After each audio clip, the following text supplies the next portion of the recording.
Hey YouTube, this is the Art of Prepping with a quick overview of various different modern personal protection tools. So you first have to ask yourself, what environment are you going to be in? Is this going to be an urban or rural? Are you going to be at home or at work? Or are you going to be like grocery shopping out in the public? And so these things really kind of help narrow what you're going to really be carrying with you. At home, you could have a shotgun right next to your bed, full trauma kit. You could have a full litany of options. But when you're walking around in public, maybe in the mall, for example, you may only have just the few things that you can conceal legally. And so, we talk about non-lethal options here, particularly. A lot of this is just obviously technically speaking. A lot of non-lethal things can kill you. So it's kind of double-edged. So it's not so non-lethal. And some of those would include like pepper spray has been known to kill people. Tasers have been known to kill people. I'm not so sure about stun guns, but they may have. Definitely collapsible batons have definitely killed people before. Brass knuckles, even though they're very painful to use, and so forth. Chain whips and things probably have killed people in the past. So just because it says non-lethal, it just means in a limited usage, it's non-lethal for most applications. But let's go back through the entire list here. For non-lethal, we have passive and then we have active type of tools. So some of the passive things would be like a whistle or a personal alarm. I'm not so big on those personal alarms, but hey, whatever works for you. Decoy wallets. I think that's a really good idea, especially if you live in a larger city and there's higher crime rates. That's good. Now, body armor, which is kind of not really given as much attention that it really needs, but definitely that's there. Of course, your cell phone to call out for help, because it can't really stop someone from hurting you. It can just basically communicate that you're in need, if you can even find time or the ability to do that call. There are panic transponders out there. Maybe like, for example, if you're at your house, they have those little buttons that are on these little pads, like almost like a key fob pad, and you can push them and it alerts authorities and that you need help. Of course, if you have a first aid or trauma kit on your person or in the vehicle or in the house, those could be also just different options for, passive personal protection. And so that kind of concludes the passive, but going into like more hands-on, that would lead into obviously hand-to-hand combatives, and your awareness of being proactive in the environment of what's going on. You have to do training on that, and that will lead into physical conditioning. So it's a mental and physical action to be aware and to have options in terms of how to deal with threats. So going into the actual physical tools, once again, you have the pepper spray and the pepper gel. The gel is much better. You get less blowback, if almost none. And I just make sure to get some with the UV dye so you can easily identify the attacker if you sprayed the person. A pepper blaster, it's almost like a double-barreled, handgun, but it shoots out pepper instead of, bullets.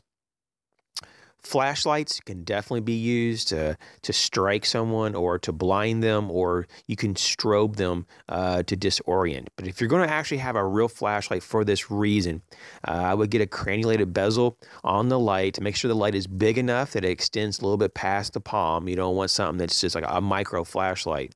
And you'd want something that has an interface that's very easy. It's on, off, kind of thing, with like a high-low strobe or a high strobe off. You want something that's very simple, so you do not have enough time to sit there and cycle through 8 different modes to find the strobe when someone's attacking you. So that's something that I would look into. Now, something that, obviously at home, you could have other things like dogs and alarm systems in the home. So that's all kind of given.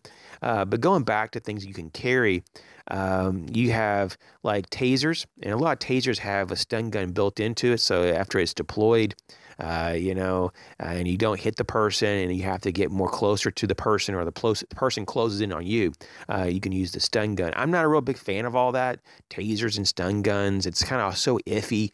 You have to, first of all, hit the person. Sometimes they're moving, sometimes they have thick clothing on.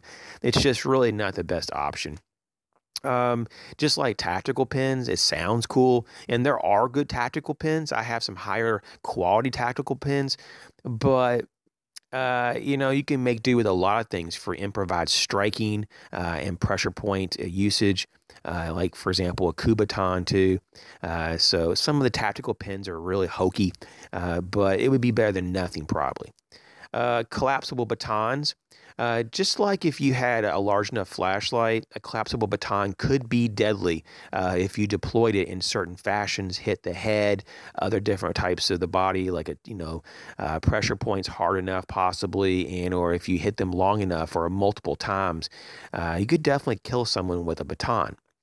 So the non-lethal label is really just, in some situations here, in limited usage of these items. So batons. Now, knuckle busters is typically listed in a lot of states as a lethal item, but to me, they're really not. Of course, they could really jack you up, but if you've ever used brass knuckles or knuckle busters, it really wears your hands out. So most people don't even use those, but they could be probably non-lethal and lethal. A chain or a whip. They have these little hand whips and hand chains that can be used. I don't know anybody that really carries those around, but some people apparently do. And going into the lethal category, some statutes in some states and different cities, they include a lot of different language for lethal. So they always start out with handguns, of course, any kind of firearms. And then it goes into like switchblades, gravity blades, ballistic knives, stilettos, daggers, blackjacks, brass knuckles, fighting sticks, staffs, and throwing stars. I've never even heard of anybody killing someone with throwing stars in the modern day, but maybe that's happened in the past. So basically, in my opinion, though, what's more realistic to actually look here is blades. That's the first one, and it could be floating or fixed blades. I prefer a fully serrated blade, and I don't use that blade for anything because I have a utility blade with me. So I keep my self-defense fully serrated blade razor sharp at all times, just in case you need it. Some people really get into the caramped style of these fighting knives, and I could see the appeal. I'm just not into them personally, so I don't really have a lot of experience with them, but you may want to check them out. And then the second major category is firearms. Obviously, that would be something that you would really want to have because if your pepper gel is not going to be efficient enough, maybe you just have multiple attackers and you don't have enough time to spray everybody. Maybe your taser runs out of juice and you only have so many shots with it. Maybe your collapsible baton is not so useful because you're in a very, tight, contained space and you don't even have a room to even draw back to even use it. These are major problems. So, I mean, there are times and places for handguns, and I'm sorry to say, but a lot of people are actually against this, and they're like, oh, lethal stuff is so evil. No, what's evil is the evil attacking you, and the right that you have to self-preservation, in my opinion, is a God-given right. So I think this is really kind of hokey that there's a lot of very, flaky left-wing type of hippie type of people that do they just believe that you should just be so passive and just let someone rape you or kill you and let your children be fatherless or motherless, which is disgusting. So I do believe in self-preservation, believe it or not. So firearms. So the options really depend on, once again, your location. Pistol, rifle, and shotgun are the main ones, obviously. Depending on if you're in the home, if you're in the public shopping, maybe you're in your vehicle, at work, if you're allowed to carry this. These things are going to totally vary. But for most people, obviously, the handgun is going to be pretty much like 90% of the time the firearm of choice, just because it's portable and it'll be really with you when you need it. And so there's different sizes though, and this is totally up to you to figure out what works for you. Full size, compact, subcompact, and micro, which typically runs kind of parallel with pocket pistols. Most people don't do the full size just because of logistical reasons. And there's a very large subgroup of people who do carry the compact size. Most people, though, probably default in the subcompact. And then you have people like me that bounce between subcompact and micro just because of convenience and time of year. So it depends on what kind of clothing you wear and everything else, holster systems. And so this is kind of just the overview, the general layout. Stay tuned to my next video. We're going to kind of dismiss a couple myths about personal protection tools and basically just a lot of groups that say certain things that aren't true. And we need to kind of get this out in the open and debunk these things. Thanks for your support. Catch you soon.